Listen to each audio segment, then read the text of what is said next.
Sir ఉద్యోగస్తులు కూడా మాకు జీతాలు పెంచాలంటూ ఆటో కాంట్రాక్ట్ ఉద్యోగులు అలాగే అంగన్వాడీ ఉద్యోగులు కూడా ధర్నాలు చేస్తున్నారు. అవునండి, పెంచాలి కదండి జీతాలు. ఏ గవర్నమెంట్లో న్యాయం జరగట్లేదు, ఉద్యోగస్తులకి న్యాయం చేయాలి కదా.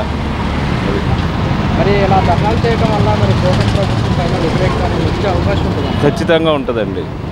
అంటే ఇచ్చిన హామీలు నెరవేర్చట్లేదుగా. అదేదో చెప్పకుండా ఉంటే జనాలు ఎవరికి ఇష్టమో వాళ్ళకి ఓటేసేవాళ్ళు. ఇచ్చిన హామీలు నెరవేర్చకుండా ఉండి అయ్యో గాలి మాటలు చెప్పి గాలి కబుర్లు. ఇప్పుడు పిల్లలు ఉన్నారు, చాలా ఇబ్బంది పడుతున్నారు. వాళ్ళకి ఫీజు రియంబర్స్మెంట్ లేక వాళ్ళు నానా అవస్థలు పడుతున్నారు.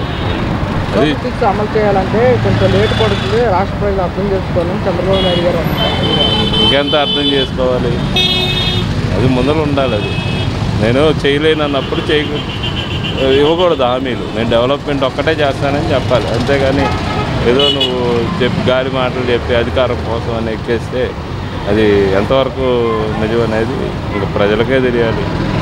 అందరూ అంటున్నారుగా ఈవీఎంల ద్వారా గెలిచాడని అంటున్నారు, కాబట్టి అపోహ అనేది ప్రజల్లో ఉంది. అది పోగొట్టుకోవాలంటే ఈయన ఇచ్చిన హామీలు నెరవేర్చాలి. హామీలో ఇంప్లిమెంట్ చేయడానికి రాష్ట్ర ఖజానా ఖాళీగా ఉంది, ఆర్థికంగా ముందు తెలియదు రాష్ట్ర ఖజానా ఖాళీగా ఉందని. మరి ఆయన ఎలా చేశాడు, ఈయన ఎందుకు చేయట్లేదు? ఆయన ఎక్కంగానే 1,00,000 కోట్లు పంచాడు. మరి నువ్వు ఎక్కంగానే ఎందుకు పంచాడు? ₹1 కూడా అది కదా. జగన్మోహన్ రెడ్డి ఇచ్చాడు, అప్పులు చేసి ఇచ్చాడు పథకాలు. అప్పులు ఏ రాష్ట్రమైనా చేస్తుంది, అప్పులు లేకుండా ఏ రాష్ట్రం లేదు. చూపించండి ఏ దేశంలో అప్పులు లేదు. మరి అంతకుముందు కేంద్ర గవర్నమెంట్లో కూడా కాంగ్రెస్లో అప్పులు తక్కువ, ఇప్పుడు మోడీ వచ్చినాక అప్పులు ఎక్కువైనాయి కదా. అప్పులు లేనిదే ఏ రాష్ట్రాన్ని నడపలేడు అవడం. ఫీజు రివర్స్మెంట్ చూస్తే కనుక మొన్న యోధ్పూర్ అని చెప్పేసి వైసీపీ వాళ్ళు విద్యార్థుల తరఫున ధర్నా చేయడం జరిగింది. గత ప్రభుత్వం మేము అన్ని విధాలుగా విద్యార్థులను ఆదుకున్నాము, కూటమి ప్రభుత్వం ఎలాంటి న్యాయం చేస్తుంది మీరే? మా పాపకే చూస్తే 4 సంవత్సరాలు ఫీజు రియంబర్స్మెంట్ది, 1.5 సంవత్సరం వచ్చింది.